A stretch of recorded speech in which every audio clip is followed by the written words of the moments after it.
Stephen King in movies, how his stories have shaped horror and cinema history. What is it about Stephen King's stories that make them so unforgettable? Is it the creeping sense of dread, the deeply human characters, or the nightmarish creatures that lurk in the shadows?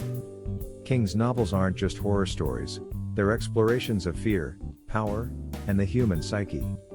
And when Hollywood gets its hands on them, the results can be legendary, or disastrous. But one thing is for sure, no other author has had such a lasting impact on cinema. King's works have spawned some of the most iconic films in history. The Shining, 1980, is the perfect example. Stanley Kubrick took King's eerie novel and turned it into a psychological horror masterpiece.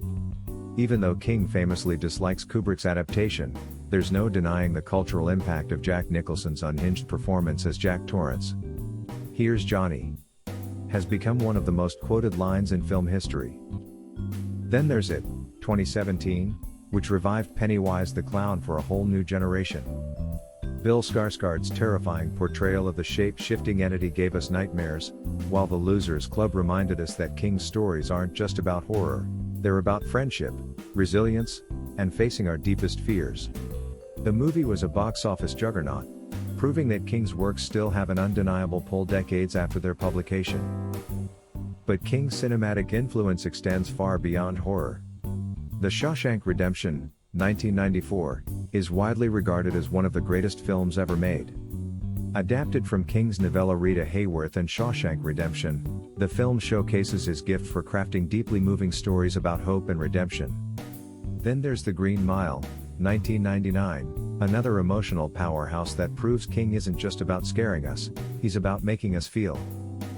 Of course, not every adaptation has been a hit.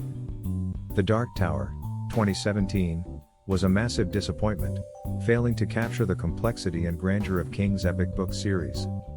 And Maximum Overdrive, 1986, the only film King ever directed himself, became a cult classic for all the wrong reasons.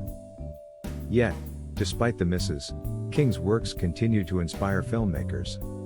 With new adaptations constantly in development, from Salem's Lot to The Boogeyman, it's clear that his influence on cinema is far from over. Whether his stories make us scream, cry, or sit on the edge of our seats, one thing is certain: Stephen King is the king of adaptations. Which Stephen King adaptation is your favorite? Let's hear your thoughts in the comments.